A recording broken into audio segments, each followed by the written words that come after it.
The study of maths में आप सभी का स्वागत है। आज का वीडियो जो है संख्या का चौथा वीडियो है। बाकी वीडियो आप नहीं देखे हैं तो आपको लिंक डिस्क्रिप्शन में मिल जाएगा, आप ज़रूर देखिए। और वो सभी वीडियो देखने के बाद अगर आप इस वीडियो को देखते हैं, उम्मीद है कि आप ठीक समझ पाएंगे और इसके बारे में अच्छे से आप चर्चा कर पाएंगे। आइए आज का वीडियो जो है जानते हैं कि आपका परिमेय संख्याओं का जो है निरूपण और परिमेय संख्याओं का निरूपण किसी संख्या रेखा पे कैसे करते हैं। परिमेय संख्याओं का संख्या रेखा पे निरूपण, जिसे अंग्रेजी में representation of natural numbers on number line. जैसे कि आप जानते हैं कि परिमेय संख्या को p/q के रूप में लिखा जाता है, जहाँ q is not equal to 0, यानी q जो है 0 के बराबर नहीं होना चाहिए। अब इसमें आपका जो है संख्या रेखा पे इनका निरूपण कैसे किया जाएगा, तो इसका दो कंडीशन होता है। पहला, p जो है यहाँ पे आपका दिया गया है अंश, और ये कहलाता है आपका हर। जब आपका p यानी अंश हर से क्या हो, छोटा हो, यानी आपका q से क्या हो, छोटा हो, तब आप संख्या रेखा पे इसे कैसे व्यक्त करेंगे। तो जैसे मान लीजिए हमने एक संख्या ले लिया है 3/5,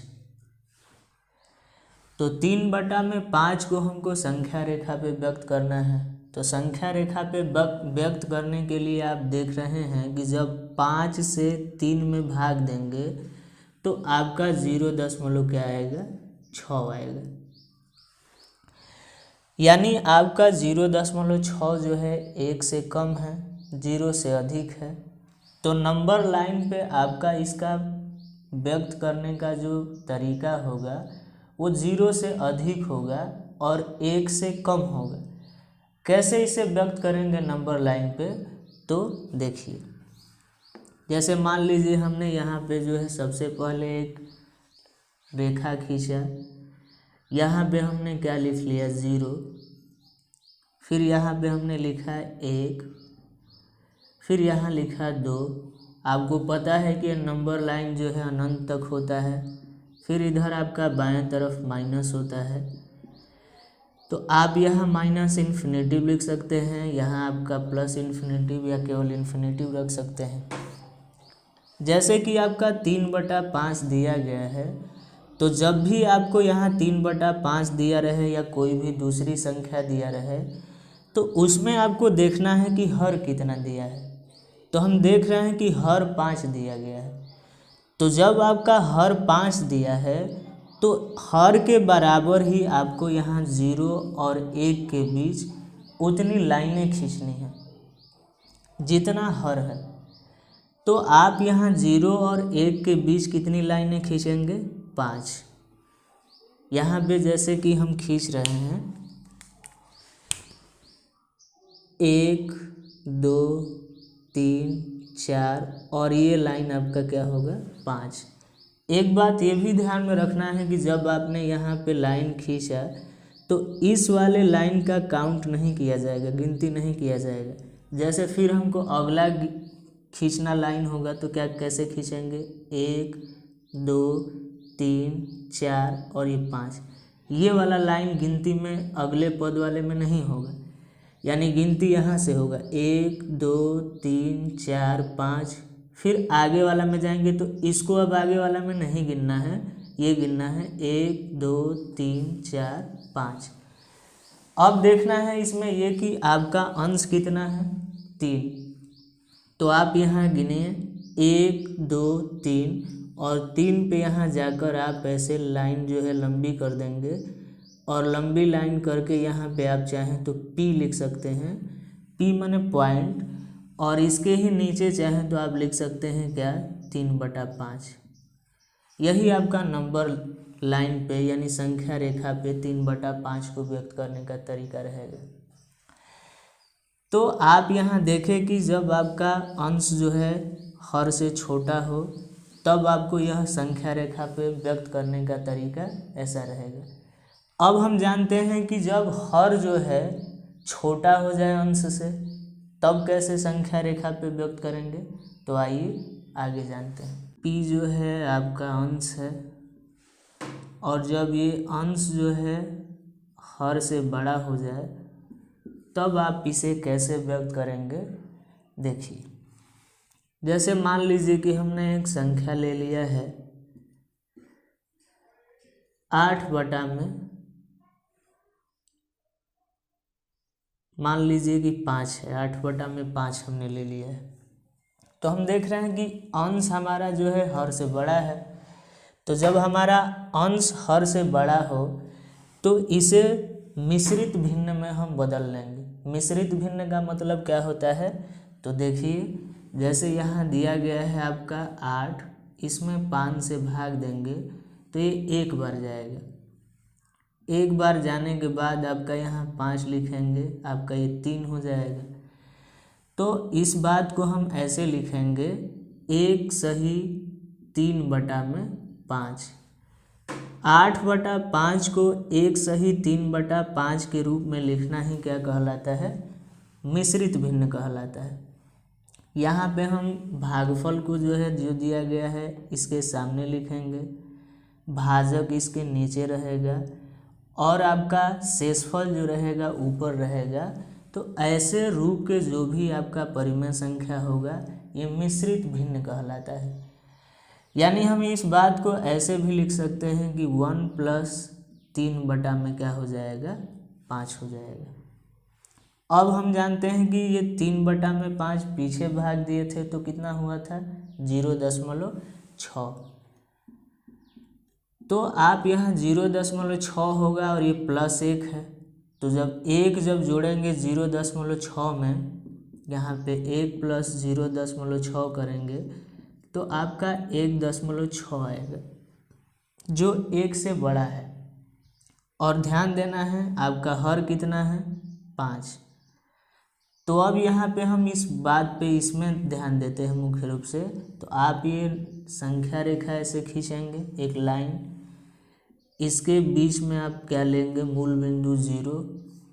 फिर आपका यहाँ पे क्या होगा 1, ये 2, फिर यहाँ पे आगे चाहें तो और भी संख्याएं लिख सकते हैं। इधर आपका -1, -2, -3 ऐसे। हम देख रहे हैं कि ये संख्या जो है 1 से बड़ी है और 2 से छोटी है।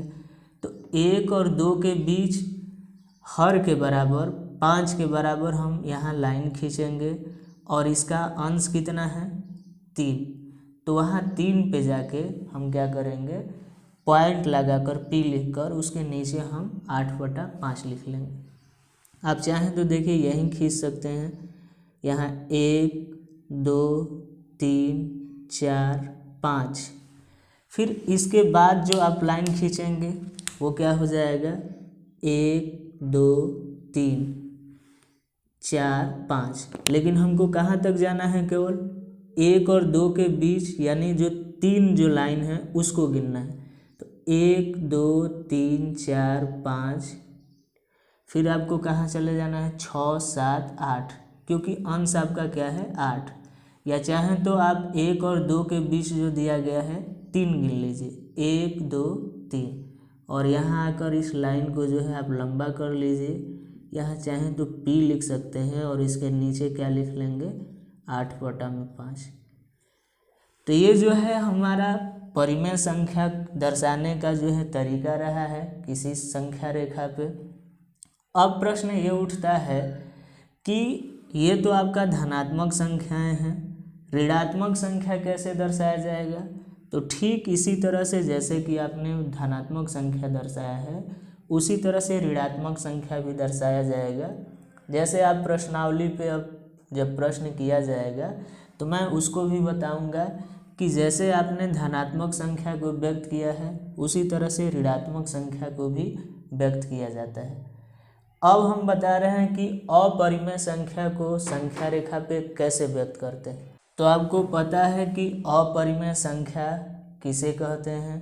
अगर आप नहीं जानते हैं तो आप पीछे जितने भी वीडियो बनाए हैं संख्या पे आप उसे देख लीजिए, और देखने के बाद आप पाएंगे कि बहुत सारे चीज़ जो आपने पीछे जो भी आप पढ़े होंगे उससे कहीं ना कहीं आप ज़्यादा उस वीडियो से सीख पाएंगे, मुझे ये उम्मीद है। और आप इसको देखेंगे तो आपको पूरा जानकारी हो पाएगा। जैसे कि मान लेते हैं कि रूट में 2 दिया गया है आपको और कह रहा है कि इसे संख्या रेखा पे व्यक्त कीजिए। रूट में 2 को संख्या रेखा पर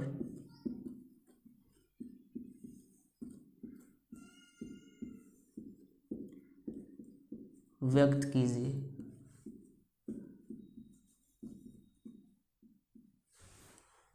तो कैसे व्यक्त किया जाएगा?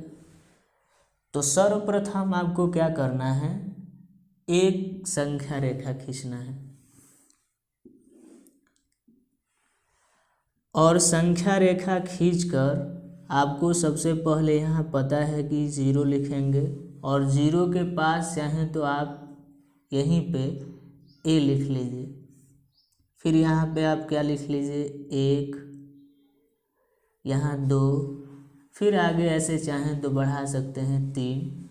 इधर माइनस होता है लेकिन हमें रूट में 2 को व्यक्त करना है। तो सबसे पहले आप वहाँ पे नंबर लाइन जो दिया है संख्या रेखा उस पे 1 इकाई दूरी ले लीजिए। वहाँ पे 1 इकाई दूरी यहाँ से मान लेते हैं कि यहाँ से यहाँ तक आ पाए, यहाँ से यहाँ तक। तो ये दूरी जो है आपका क्या है, A से B तक वो 1 इकाई की है, यहाँ से यहाँ तक की। और जब ये दूरी आपकी 1 इकाई है तो आप क्या कीजिए कि AB जो यहाँ B जो है इस B पे 1 ही इकाई का एक लंब खींच लीजिए। यहाँ पे ध्यान रहे, यहाँ पे जो आप लंब खींचेंगे वह 1 ही इकाई का होना चाहिए। यहाँ से यहाँ तक का आपका जो होगा 1 इकाई का लंब होगा। अब जो आपने 1 इकाई का लंब खींचा है उस खींचे हुए लंब को जैसे मान लीजिए यहाँ है, इसको आप A से मिला दीजिए। आप क्या कीजिए कि इसे स्केल की सहायता से, इंची की सहायता से आप क्या कीजिए, इसे मिला लीजिए। मिलाने के बाद आप क्या करेंगे, आप पाइथागोरस प्रमेय जानते ही हैं, क्या होता है, कर्ण का स्क्वायर, चाहे तो इसका नाम हम P दे रहे हैं। कर्ण का स्क्वायर बराबर लंब का स्क्वायर प्लस आधार का स्क्वायर। तो आपको पता है कि यहाँ लंब जो है 1 इकाई का है तो आप 1 का वर्ग, आधार भी आपका कितना का है, 1 इकाई का है, 1 का वर्ग। और पता है कि जब स्क्वायर हटता है तो क्या लगता है, रूट। तो 1 का वर्ग 1, फिर यहाँ भी 1 का वर्ग 1, ये कर्ण बराबर आपका क्या आ जाएगा, कर्ण बराबर रूट में आपका 2 आ जाएगा। यानी कर्ण हम लोगों का AP है और AP कितना आ गया, रूट में 2। तो आप क्या कीजिए कि वहाँ पे प्रकार जो डेहटांगा कहा जाता है उसे आप यहाँ से यहाँ तक की दूरी माप लीजिए।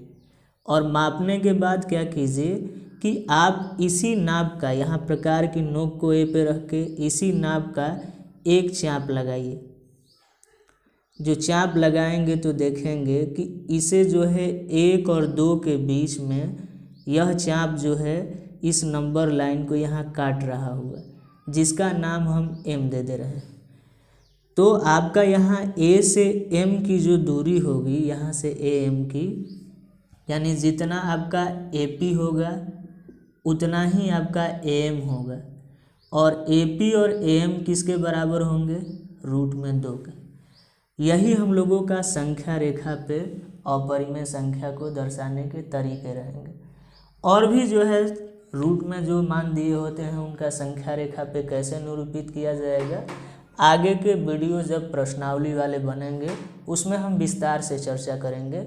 मिलते हैं बहुत जल्दी ही। धन्यवाद।